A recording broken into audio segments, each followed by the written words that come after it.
Okay. But you know that you're a woman. Yes. What is that? So gender is a social thing. It only I don't want makes to hear sense that. What is a social- woman? What No. is a woman? What is a woman? The word woman, define in the dictionary. Go. A woman is somebody who is included and respected and seen and participates in society, recognized by other women. If you speak with women, Circular definition. that's mine. Whatever. Okay. All right, guys. So I stumbled across this pretty remarkable Q&A session between Matt Walsh and this transgender woman, in which this transgender woman is going to confront Matt Walsh on his womanhood and how he knows that he's a woman, okay? Some of the reasons he knows that he is a woman. Now, Matt Walsh is going to ask him, the transgender person, questions back that makes the transgender woman fumble, okay? As they're unable to articulate exactly how he knows that he is a woman. So, without further ado, I want to go ahead and get into this because this exchange right here is fascinating, and it really goes to show you how some of these people who, identify as transgender, it seems like they're being influenced by society more so than actually knowing for themselves that they're in fact transgender or in the wrong body or whatever. So without further ado, let's get into it. Hi, Matt. I'm transgender. I'm born and raised here in New Mexico. I have a graduate degree in information technology, marketing, business, and finance. I own my own home. I pay taxes. I have a 6-figure job. I'm a respected professional in Albuquerque. I'm a mother. A mother? I got questions about that. My life experience is that I'm an awesome person. I am well-liked. I'm responsible. And I think I'm pretty cool. Hey, I'm not denying any of those things, right? I'm not denying any of those things. You touched on something. You said something earlier that for you, when somebody calls you a man, it doesn't faze you because, you just know that you're a man. That was interesting to me because I feel the same way about my identity as a woman. My question leading up to this, you've asserted that no one would ever see me as a woman, that nobody would ever see or could see a transgender person as a woman, and yet I have dozens of friends from diverse backgrounds, women from the reservation, a woman from Japan, several immigrant women. I have my coworkers, I have my boss, my VP, my CEO, all respecting me as a woman, my family, my long-term friends who are actually here with me. All of these people assure me, I'm a woman. They'll tell me, girl, there is no way you are a man. They see me as a woman.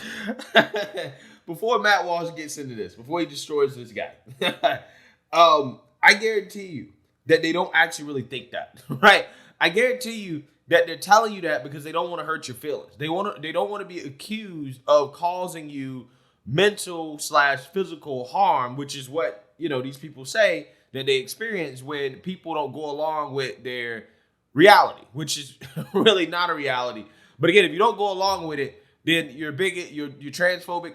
It's hard for anybody to say for sure whether or not people actually believe that you are a woman, considering the consequences of not affirming your reality are steep, right? If you don't go along with his woke agenda, again, you're subject to be canceled, right? His CEO will probably get fired for misgendering this individual and telling this person that, hey, I don't believe you're a woman. They probably get fired. So again, you can't trust any individual, right, in this person's life to actually give them an honest answer in regards to this person's identity. So the question, Okay. how can you assert that nobody would ever see me as a woman when my material experience tells me you're wrong? Okay. It's interesting that that's the part of my talk you chose to ask a question about, because that's not in my talk at all. I don't believe I said that no one would ever see you as a woman. I mean, it's possible, I suppose, that you could fool someone. Now, you brought this up, so I have to tell you that you brought this up. You've put your identity on the table for conversation. And so I'm going to say you wouldn't fool me at all. I mean, I see a man 100%. And I think that most people would. Now, the fact that you have people in your life who are saying to you, oh, you're totally a woman, it's exactly what I'm talking about. No one in my life has ever once said to me, you're totally a man, man. You know, if a friend of mine called me on the phone and said, listen, man, I want you to know you're really a man. Yeah. I would think that there was something wrong with him. I would say, why are you saying that at all? It doesn't make any sense. So the fact that this is a conversation to begin with tells me, it only proves the point that I'm trying to make, that your identity, even in your own mind, is up for, is something that you need to be assured of. Now, Yeah, so Matt Walsh is 100% right. He brings up a great point, right? The fact that this person has to be told constantly, like their identity has to be affirmed by the rest of society, tells you that in their mind, they don't actually really, they know that their identity is up for question, right? Because again, as a man, I've never had somebody say, hey man, I want you to know that I believe that you're a man. hey man, I gotta tell you, I just want you to know, I totally think you're a man. Okay, I don't want you to have any questions about your identity. No, that doesn't happen to real men and women, right? It doesn't happen because they don't need to be told. Everybody just knows. Okay, everybody knows, right? But again, this person has to constantly be told because again, their identity is questionable, right? So again, they have a bunch of yes people in their life that's gonna tell them that, hey, yeah, you know, you're a woman, right? We're going to tell you what you want to hear because, you know, hey, we don't want to be called transphobes or whatever, right? That's just kind of how it goes. Again, biology is independent of what everybody else thinks, right? The biological reality is that, hey, man, you were born male. It is what it is. What I would like to ask you, again, because you're standing here, and so you've brought your identity on the table for discussion. So how do you know that you're a woman? It was first when I heard transgender persons describe their experience in their own words. And this was only about 2 years ago. Hearing somebody describe things, it was a woman from like England, describing her experience, her childhood, her teenage years. And it blew my mind to be listening to her, because it was just some podcast that I was listening to while I was like doing laundry. But it blew my mind to hear somebody so eloquently and precisely describe things that I had experiences that I had experienced. What did they say? Yeah. So real quick here. What is this person saying? Well, I was influenced by social media, right? That's what they're saying. You were influenced by social media. So again, this is a grown person, guys, that's been influenced to think that they're the opposite sex. They're grown. Imagine how many kids are being influenced by listening to some of these podcasts, by going on TikTok to believe that they're trans when they're really not. Again, this is why you're seeing the exponential increase in young people, young kids, identifying as LGBTQ or trans. Is because quite literally they're being socialized into it. They're hearing these stories, they're hearing these people talk about their experience, and then they're saying, oh, well, I kind of feel the same way. I must be born in the wrong body. This person, if they actually really knew that it was a woman, would have known it was a woman long before they heard a podcast, right? They wouldn't have to have been socialized into it. But again, this is a grown person who got influenced to think that they're a woman as an adult. Okay. So I am honestly hesitant. I know that you touched earlier about the difficulty that transgender women might have in describing their identity, but I want to state, I honestly don't feel that you would engage in this conversation in good faith. He's definitely engaging in the conversation in good faith, right? Just the fact that he engaged in the conversation at all means that he's engaging in good faith, because quite honestly, this is a conversation we really shouldn't even be engaged in, right? We know what reality is. We know what the science is on this. It's settled, right? We really shouldn't even be willing to have a conversation about this, okay? But the fact is, people are willing to have a conversation about it and to debate on it, which, in my opinion, is all the evidence that you need that is being conducted in good faith. Because let's be real, if we was like Uganda, right, and some of these other countries, there would be no conversation, right? No conversation at all. Then why are you here? So, Why did you stand up to talk to me if you don't want to have a conversation? You're saying that you discovered that you're a woman. I'm asking you how you did. That's a very fair question. Okay. How do you know that you're a woman? Well, I mean, look, here's the problem. They're going to accuse you of not engaging in good faith if you don't go along with their world ideology, right? Or if you ask them a question that challenges their identity, that pokes a hole in their far left gender logic, they're going to say, well, you're not engaging in the conversation in good faith. It's like, no, you simply know that we're right and you're wrong, and that, you're living in an imaginary world. And it is what it is. If you could just admit it, right? And then, it is what it is. But don't accuse somebody of not engaging in the conversation in good faith because they don't want to go along with your worldview. That's fine. All right. So first of all, listening to transgender people, and it was like, okay, this is a one-off, one person describing these things. Things like looking at yourself in the mirror and not recognizing yourself. Hearing compliments like, you are such an example, like a positive masculine role model. And just hearing that and being like, it feels like they're talking about somebody else. It means feeling alone, even when you're surrounded by guys, even when you have a lot of friends. And I was active in Boy Scouts. I'm an Eagle Scout. I had great masculine role models my whole life. And yet I never felt like I belonged. I felt welcome and included. Why does that make you a woman? Because as opposed to just a man who doesn't get along with some other men, or a man who's depressed, or a man who doesn't feel at home totally in his body, which, by the way, is a pretty universal human experience. Everybody goes through it at one time or another. So in what way does that make you a woman, though? And it's interesting. You're telling me that you listen to the experiences of other transgender people. Well, yeah. But what about women? Yeah. So again, just because you're awkward, right? You're an awkward person, or you feel uncomfortable with, some traditional gender roles or whatever. Again, that doesn't make you a woman. It just makes you awkward, right?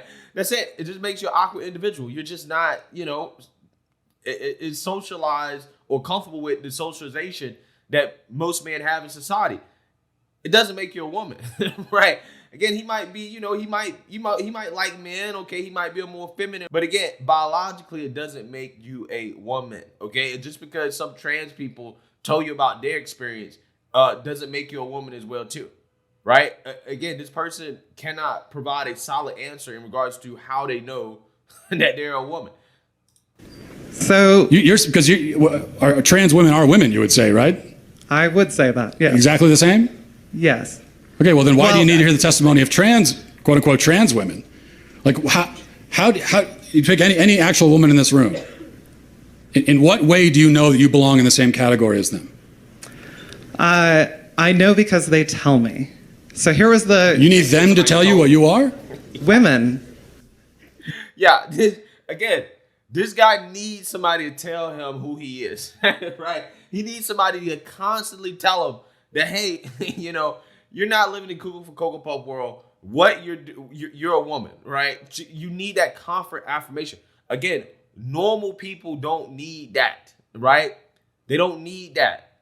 Biological men, they don't need that, okay? Only people who, again, their identities are questionable in the first place, right? That, hey, you actually really don't know you're a woman. You are the only people that need that constant affirmation, because in your head, you have doubts, right? Your body's telling you, nah, you're not actually really a woman, right? These hormones don't belong here.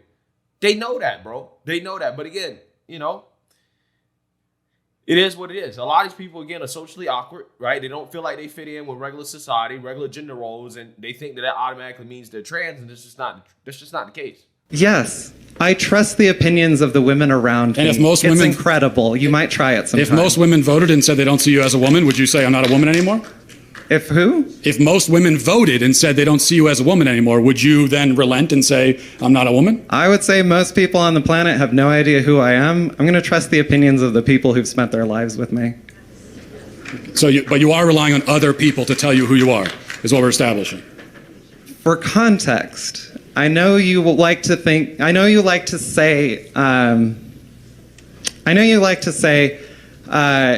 everybody's rah-rahing and supporting transgender people, and yet they're still killing themselves, etc. But I'm standing here in a room full of people applauding you and asking questions like, how can I put out legislation here in New Mexico, my home state I grew up in, to try to reverse transgenderism? I'm not safe. And How are you not safe? This is the default, bruh. When you can't answer the question, you default to, well, my life is in danger, right? I'm not safe. Bruh, it's the same thing every single time. It's the same thing. These people are, and this is the irony here. This person accuses Matt Walsh of not engaging in the conversation in good faith. But as soon as they can't answer a question, as soon as they get challenged, they default to, well, you must want to harm me, right? I'm not safe, right? It blows my mind. It's every single time. It's the same thing over and over and over again. You just said you're standing in a room with people who disagree with you, and you're perfectly fine. So how are you not safe? Because they can't. Okay, look, we're going round and round here. Well, because he can't answer the question, right? He's not safe because his worldview is being challenged, right? Having his worldview challenged is unsafe to him. That is what he actually really means, right? That is what he means.